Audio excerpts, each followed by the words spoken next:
Hey, picture this. A skinny teenager with no money, no famous last name, no safety net walks into a preseason friendly against a billion-dollar institution and makes grown men, champions, look like they've never seen a step over before.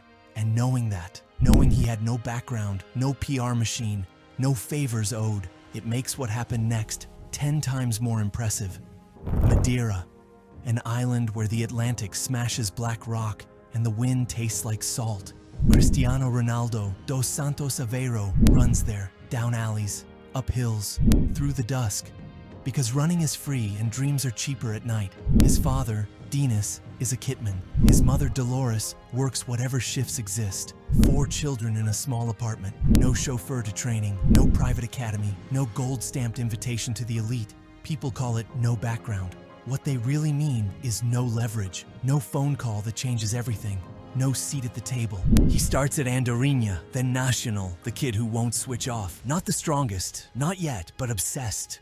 Dangerously obsessed. He juggles oranges until they collapse into juice. He ties weights to his ankles because gravity won't negotiate. He chases mopeds uphill just to see if speed can be learned.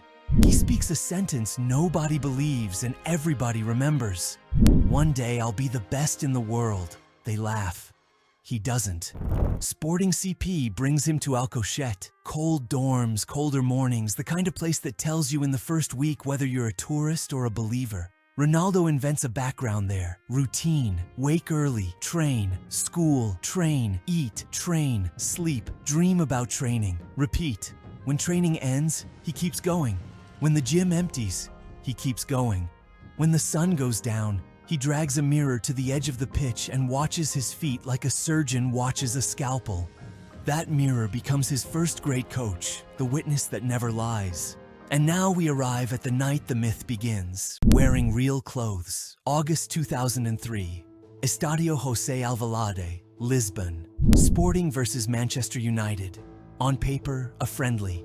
In reality, a test of gravity. United arrive unbeaten all preseason. A moving fortress of brand power and trophies. A team valued at a number that turns ordinary people quiet. The plan? Smile, circulate the ball, keep legs fresh, fly home. Then a teenager in green and white starts asking a cruel question. Can your hips turn as fast as my feet? He isn't big. He isn't famous. He doesn't have a reputation to protect. He has rhythm. Left, right, pause. You bite. He's gone. He feints inside, explodes outside. He uses the same move twice to teach you fear, then tears past you with the third version. It's not tricks for applause, it's acceleration inside the trick. United aren't slow, United are confused.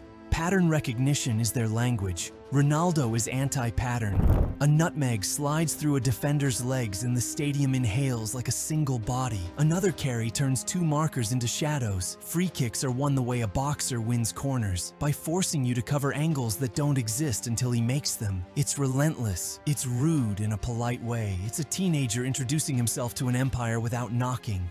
Sporting win 3-1. That's the official score. The unofficial score is simpler. Confidence 100, doubt 0. Because it isn't just that he beats men, it's that he makes them question their footing, their timing, their careers in real time. In 90 minutes, an unknown kid becomes an urgent memo. In the tunnel, adrenaline's still hot. Roy Keane finds Sir Alex Ferguson and cuts through the ceremony. Sign him. Rio Ferdinand agrees. Others nod. These aren't men who beg, they are men who plan. But plans change when the future runs past you at 34 kilometers per hour. Within days, United makes their move.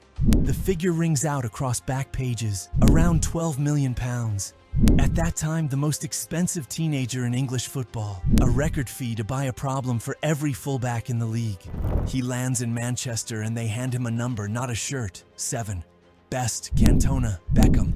Legacy heavy enough to bend a shoulder. And they give it to a boy from Madeira with nothing but calves like cables and a will that scares the morning. 4 days later, Old Trafford. Manchester United versus Bolton. 61 minutes in, the board goes up. Number 7. Cheekbones sharp, eyes bright, nerves fizzing. First touch clean, second brave, third ridiculous. He runs at men like he's late for a bus that only comes once. A free kick here, a nutmeg there. Bolton do the professional thing. They foul, but the crowd begins to hum, then rise, then roar. By full time, 4-0, you can feel it. Thousands of people buzzing the same sentence inside their ribs. We've just witnessed something that will matter. George Best, who had seen every pretender to his throne, says a line that sounds like a bell.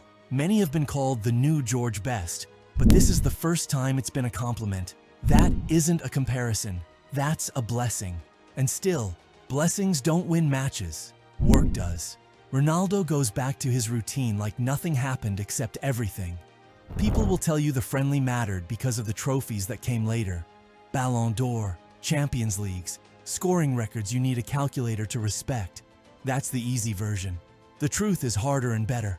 It mattered because a kid with no background forced a billion-dollar institution to alter reality, using nothing but football. Not politics, not PR, not a 5-agent consortium. Football, boots on grass, courage in public. What did destroyed actually mean that night? It meant he turned defenders into late arrivals. It meant he stretched a famously compact back line into gaps you could pour light through. It meant he kept asking questions faster than they could answer. It meant exhaustion, the mental kind that makes your legs look like you forgot how to use them. It meant United's veterans looked at each other and saw not embarrassment but risk. If he does this to us as a teenager, what happens when he grows? Here are your anchor numbers, the ones that still feel hot.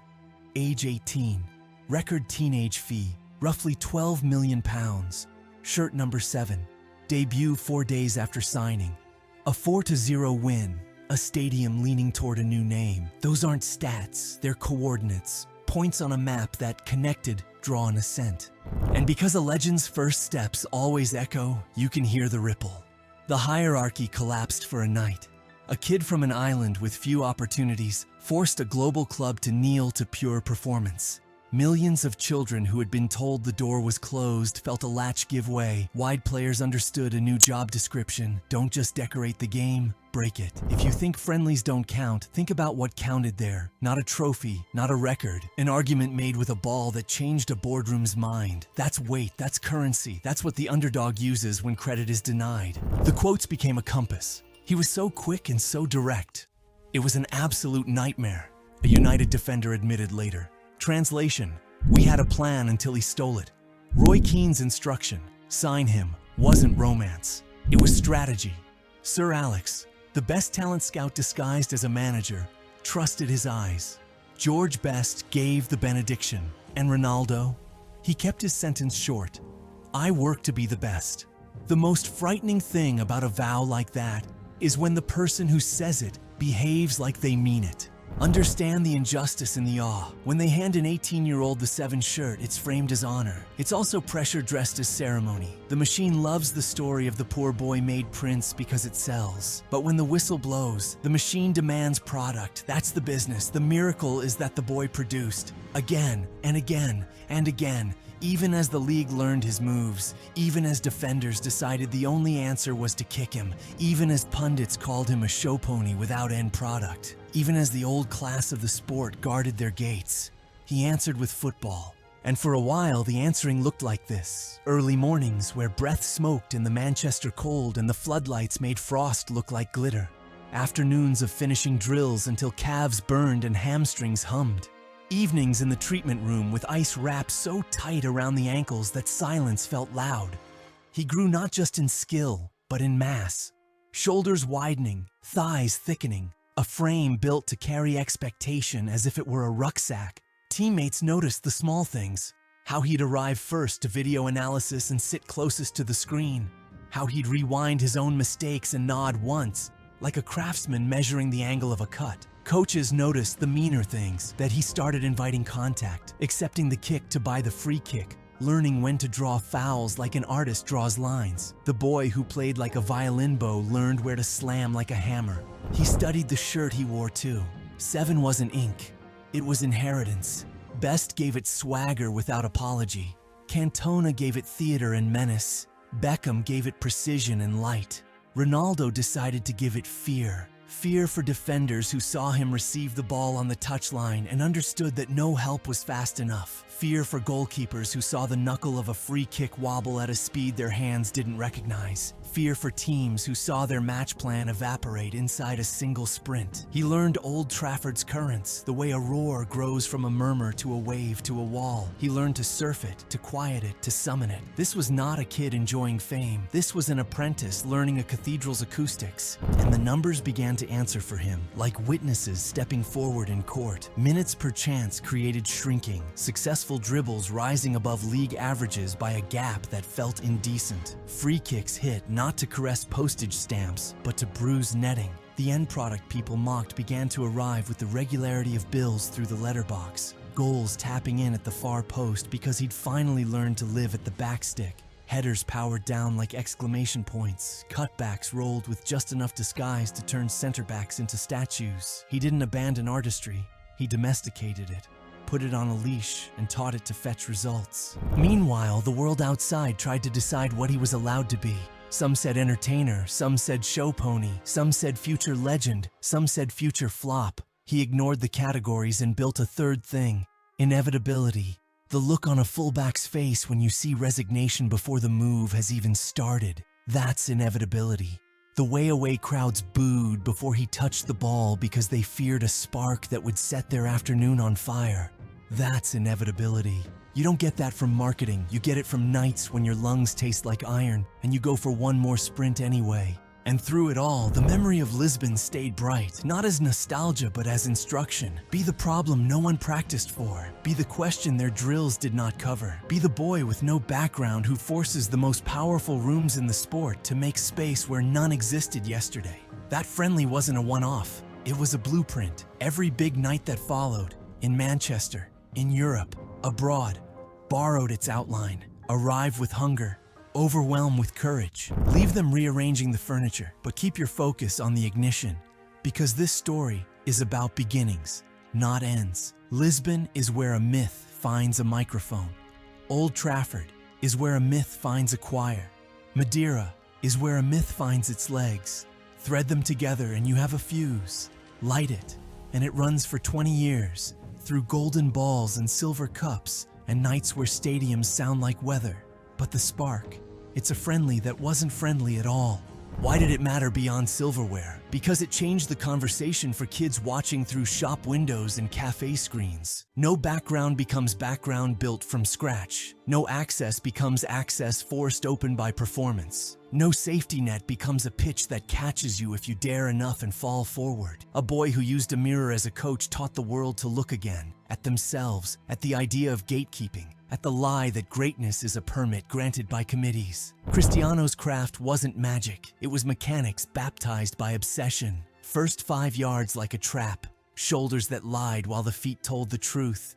Repetition without boredom. The patience to hit the same nerve until the opponent flinched on instinct. Pain tolerance that turned fouls into notes. Little timings filed away for later ambushes. He built an invisible resume out of nights nobody saw until suddenly everyone did. So, track the timeline like a heartbeat. Night 1. Destroy a champion's defense and force a conversation larger than your name. Day 4. Sign a record deal for a teenager and inherit a number that weighs like history. Day 8. Step onto Old Trafford and make a cathedral hum your song, and then keep going until the world has to argue about where you sit among its greatest. There's a line people miss when they replay that summer. The decision wasn't just United choosing a wonder kid. It was a room full of winners choosing humility, acknowledging they had been taught something by an 18-year-old. That is football at its most honest, where new knowledge matters more than old medals. In the end, the tape doesn't lie. You can replay the dribbles and still feel the shiver, the precise second when an unknown teenager's gravity field tilts an empire by a few degrees. You can hear a stadium gasp as if the future arrived early and asked to see the manager. You can feel a truth that outlives every hot take. The game belongs ultimately to those brave enough to play it without permission. So, listen to this one last time. A kid with no background humiliates a billion-dollar club. 4 days later, he's wearing their most sacred shirt, making their fans stand just to watch him run. If you measure greatness by trophies, the explosion comes after. If you measure it by meaning, it's already here. Hunger, nerve, transformation. The night Lisbon opened a stadium, football opened a door, and a boy from Madeira walked through it like he built it himself.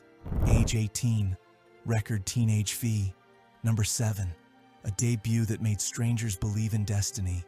And you, watching, are left with the only question that matters. If a teenager with no background can do that to a billion-dollar club, what exactly is your excuse?